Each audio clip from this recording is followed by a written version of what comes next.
Olá, muito boa noite. Começa agora o Consultor AgroMais. É hora de conferir o fechamento dos mercados agrícolas e financeiros nesta segunda-feira, início de semana. Os preços dos mercados internacionais e também aqui nos nossos mercados internos, os preços das principais commodities agrícolas de interesse do Brasil e do mercado financeiro também. Um dia de muito pessimismo e muita aversão a risco esta segunda-feira nos mercados financeiros globais. Isso acabou contaminando todos os demais mercados, mercado de commodities também, conforme a gente vai ver daqui para frente.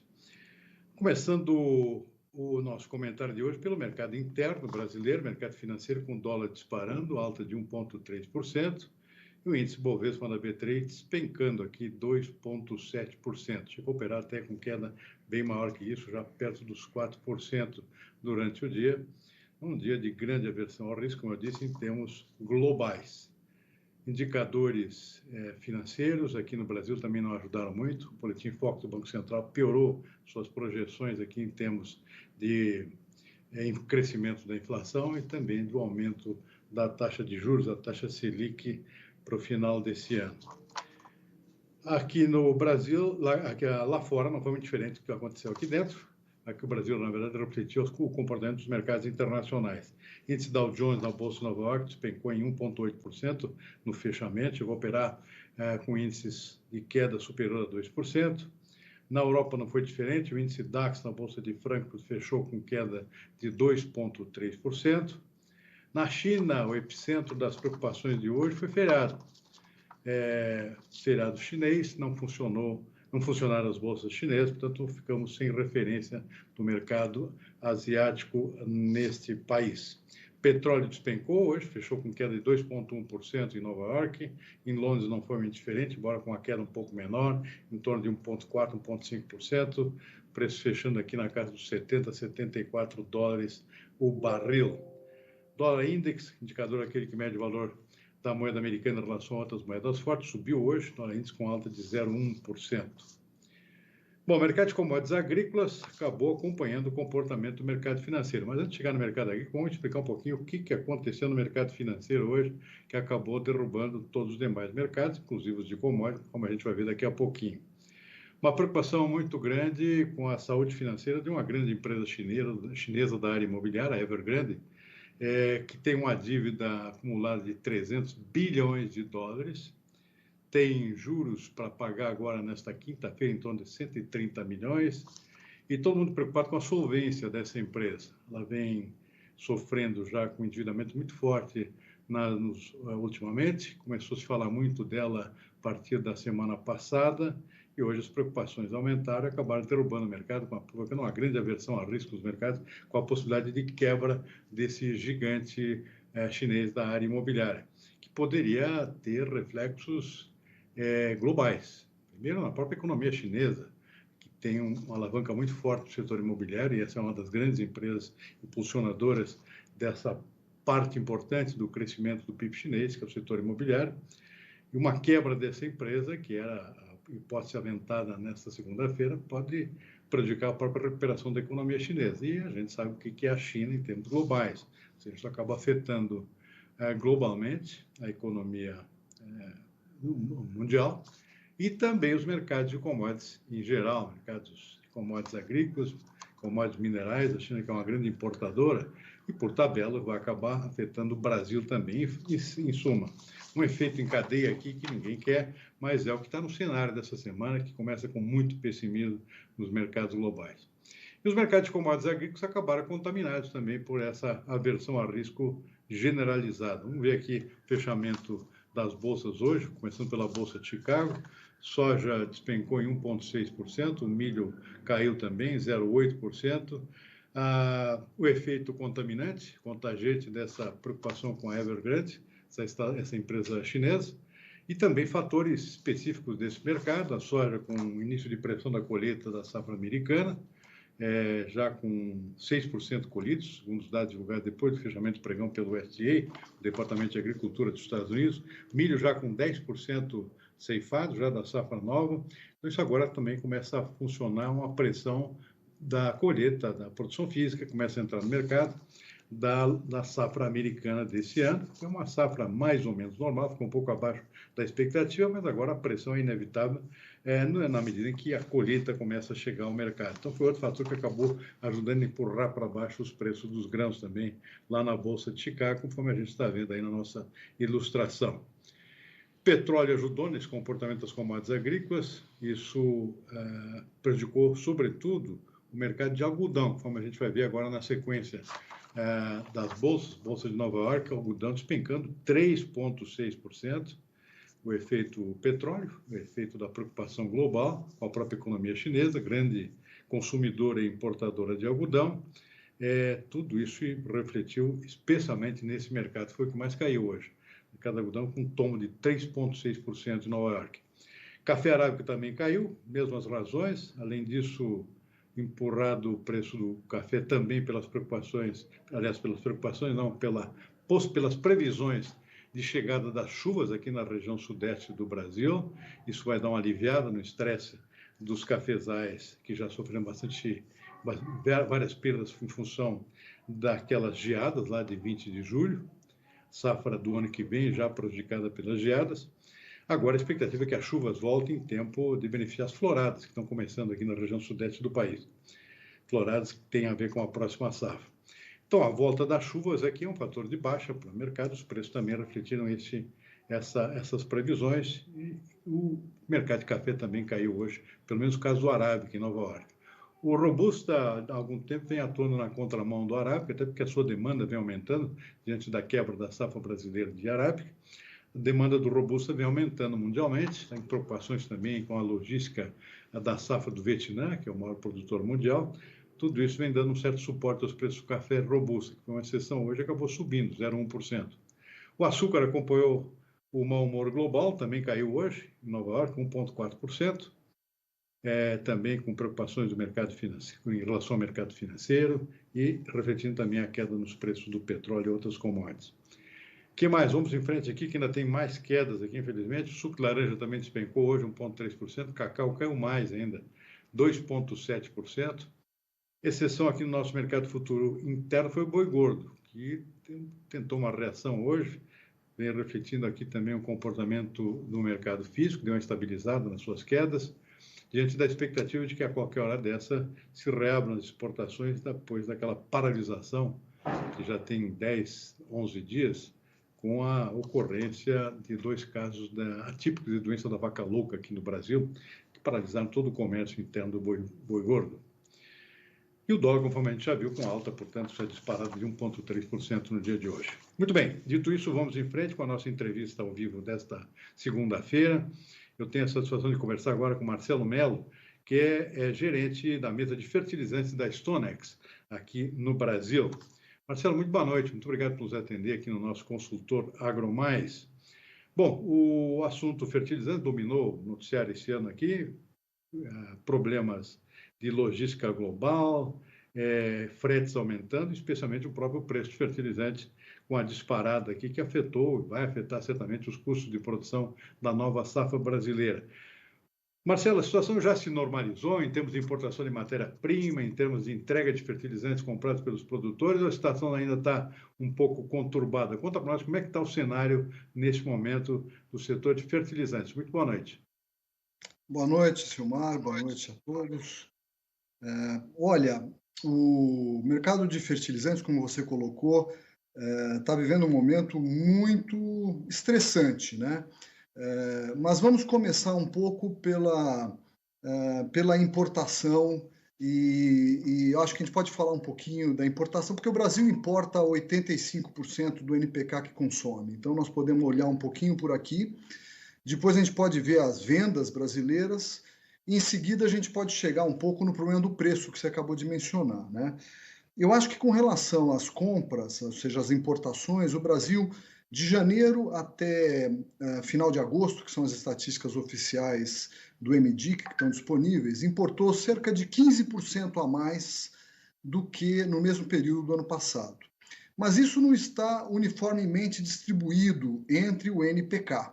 Então, por exemplo, ureia, que é o nitrogenado mais importante, a ureia está com um aumento da ordem de 20% nas importações, enquanto que o MAP, né, que é o fosfatado mais importante, digamos, de alto teor, fosfatado de alto teor mais importante para o complexo, ele está com 3% abaixo do que nós importamos no ano passado.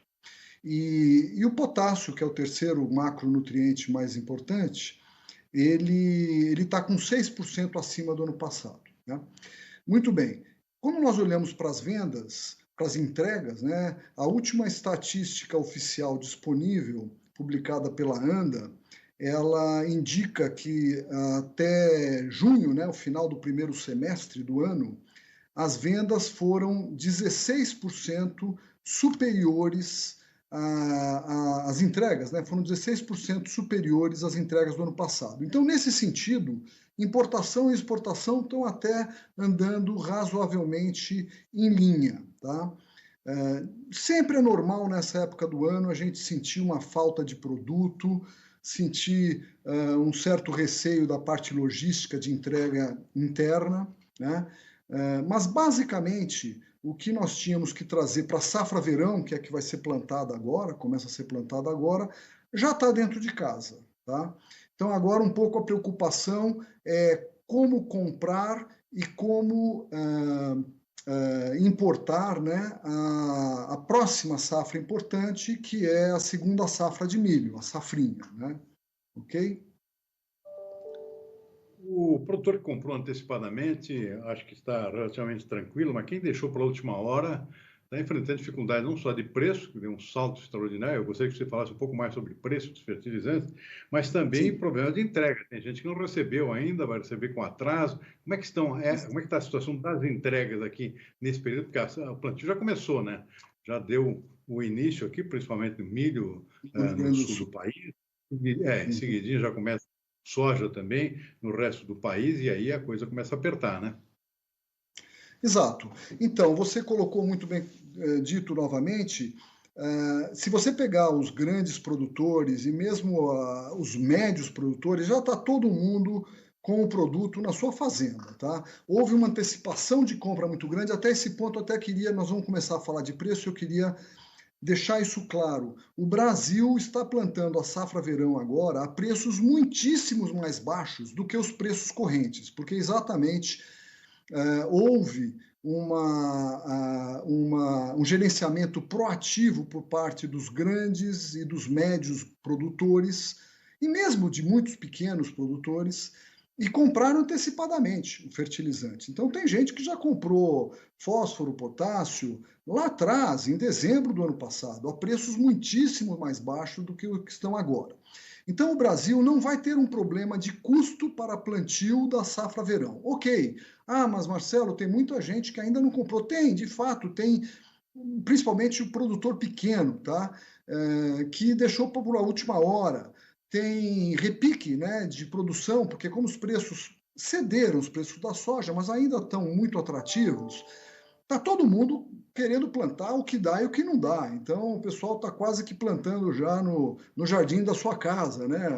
A safra também. Então, sempre tem uma compra de última hora, né? Mas isso é pequeno se você for comparar com o grosso do que nós vamos plantar. Tá? Então, eu diria para você que o grosso do que nós vamos plantar já está, inclusive, na maior parte distribuído. Agora, de novo, há problemas de logística, é normal nessa época do ano, e acontece uma certa dor de cabeça ou outra. Não acredito que isso será um problema seríssimo, é um problema que ocorre todo ano. Ok. Tendo dito isso, vamos ver o preço. Isso é muito interessante, essa noção. Se nós pegarmos o nitrogênio, que não é relevante agora para a safra verão, quer dizer, quem for plantar milho e vai ter um plantio importante de milho, aí sim. Mas para soja não entra nitrogênio, certo? Mas o nitrogênio, a ureia, que é o maior referencial, subiu 90% da média do preço em dólar por tonelada, em setembro do ano passado para agora. Tá? O dólar não variou muito, agora está muito instável o dólar, mas mais ou menos ele devia estar perto de 5,20 e agora está 5, hoje está 5,32. Então, até o dólar não variou tanto assim de um ano para cá.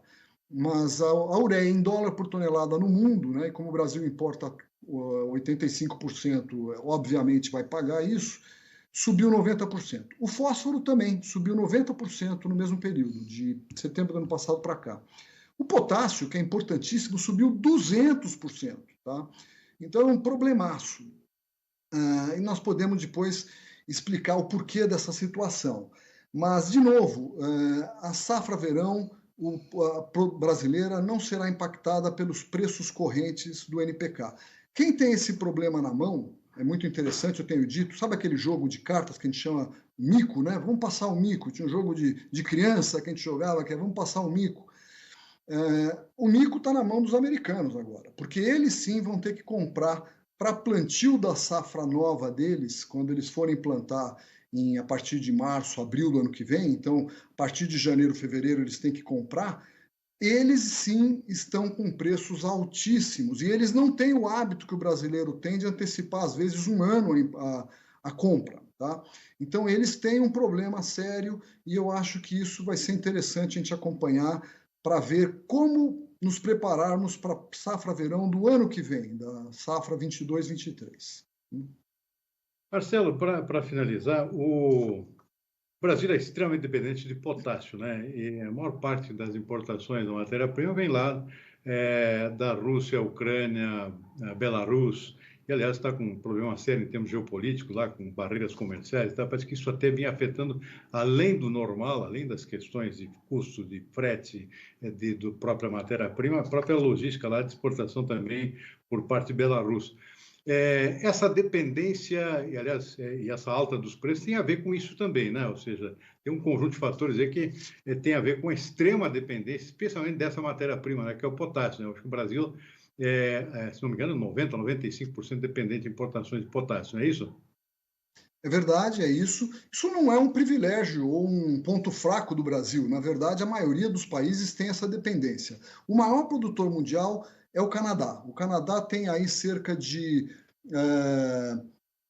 talvez uns 30% da produção mundial está no Canadá. Ele é o grande exportador. O segundo maior exportador é a Bielorrússia, que exatamente está com um problema geopolítico seríssimo.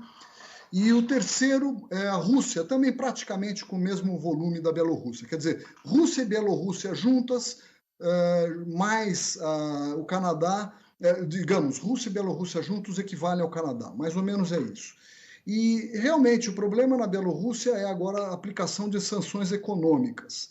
A Bielorrússia é responsável sozinha por 20% da produção mundial, e não há como substituir este volume em menos de 2, 3, 4 anos com investimentos pesados, se for necessário interromper, ou, digamos, se as sanções econômicas impostas pelos Estados Unidos agora em 9 de agosto vierem a interromper uma parte muito grande do fluxo de exportação, tá? Da Bielorrússia. Então, esse é um problemaço, de fato. Eu tenho dito para os nossos clientes que, com relação a potássio, não se trata mais de uma gestão de preço de potássio, se trata de garantia de fornecimento. É muito importante o cara planejar, o produtor rural, se antecipar e planejar como é que ele vai plantar safras futuras, porque há um risco de nós termos mundialmente uma crise de grandes proporções de abastecimento de potássio. Vai faltar potássio mundial se as sanções americanas atingirem o seu objetivo. Ok? Muito bem, está aí um risco aqui. Aliás, um assunto aqui para um outro programa que pode ir longe aqui, que é a autossuficiência brasileira aqui, ou pelo menos a menor dependência brasileira em relação a fertilizantes, que é uma questão extremamente grave e de impacto muito forte no futuro do nosso agronegócio, né? Fica para uma próxima, o nosso tempo é curto. Marcelo, eu quero agradecer muitíssimo a sua participação aqui no nosso programa. Uma boa noite para você, uma boa semana e até uma próxima oportunidade. Obrigado. Eu que agradeço. Boa noite a todos. Boa noite. Muito bem, vamos em frente aqui com o nosso consultor AgroMais desta segunda-feira. Dá uma conferida rápida aqui no nosso indicador de mercado FII. Já tem aqui o fechamento da soja hoje, que não foi lá muito bom. Mesmo com a alta do dólar aqui, o fato que Chicago acabou neutralizando aqui em boa parte o efeito aqui no mercado interno. Estou vendo aqui Porto Rio Grande caiu R$1 para 176, o fechamento do mercado de hoje, o físico. 174 em Paranaguá, queda de R$ 1,50. No interior não foi muito diferente. Em Passo Fundo, Rio Grande do Sul, queda de R$ 1 para 1,72. Cascavel, no Paraná, caiu R$ 2 para 1,69. Rondonópolis, Mato Grosso, uma exceção, subiu R$ 1,50 para 175. Rio Verde, em Goiás, caiu R$ 1 para 1,66. Dourados, Mato Grosso do Sul, preço estável aqui em 164.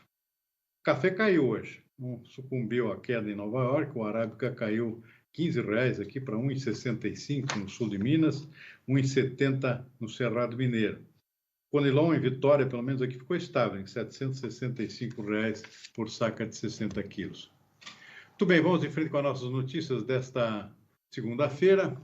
O mercado financeiro elevou hoje pela 24ª semana consecutiva as projeções da inflação e também para a taxa Selic em 2021, de acordo com os dados do Boletim Focus do Banco Central divulgados no dia de hoje. Segundo o relatório, a média do mercado aponta que o índice de preços ao consumidor amplo, IPCA, considerado a inflação oficial do país, passou de 8% para 8,35%, ficando mais uma vez acima da meta de 3,75%. As projeções para a taxa Selic foram elevadas para 8,25%. A estimativa para o Produto Interno Bruto de 2021 foi mantida em 5%. Ainda de acordo com o boletim, o dólar segue cotado a R$ 5,20. Para 2022, a projeção do IPCA será de 4,03%. Quanto ao PIB, foi revisada para baixo a projeção de crescimento de 1,72% para 1,63%. Já para a taxa Selic, as projeções foram elevadas para 8,50%. O dólar passou de R$ 5,20 para R$ 5,23, segundo as estimativas do Banco Central. E começou a valer hoje o aumento do Imposto sobre Operações Financeiras, o IOF, conforme o decreto do presidente Jair Bolsonaro. Isso também foi outro fator que amargou um pouco aqui o mercado nesta segunda-feira. O humor do mercado já muito ruim com a questão da Evergrande, lá, o impacto disso no mercado internacional, fatores internos também, e um deles foi esse aumento do IOF, que não ajuda em nada a recuperação da economia brasileira.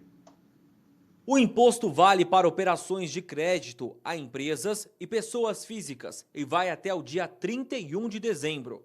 A receita de mais de R$ 2 bilhões vai ser usada como fonte de compensação pelo aumento de gastos com o Auxílio Brasil, novo programa social.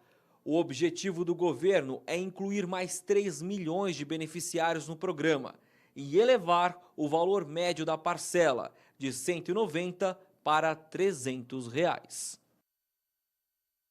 E uma agenda nacional foi definida pelos caminhoneiros autônomos para discutir o preço do diesel e o piso mínimo do frete rodoviário.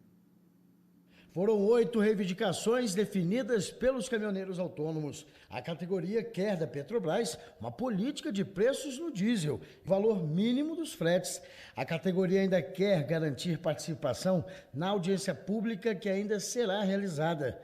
Um ofício será encaminhado ao Supremo Tribunal Federal para marcar uma reunião sobre o assunto. O tabelamento ainda é discutido em ações na Corte. Os motoristas ainda querem o direito de votar em trânsito durante as viagens, o marco regulatório do transporte rodoviário de cargas, a aposentadoria especial com 25 anos de trabalho.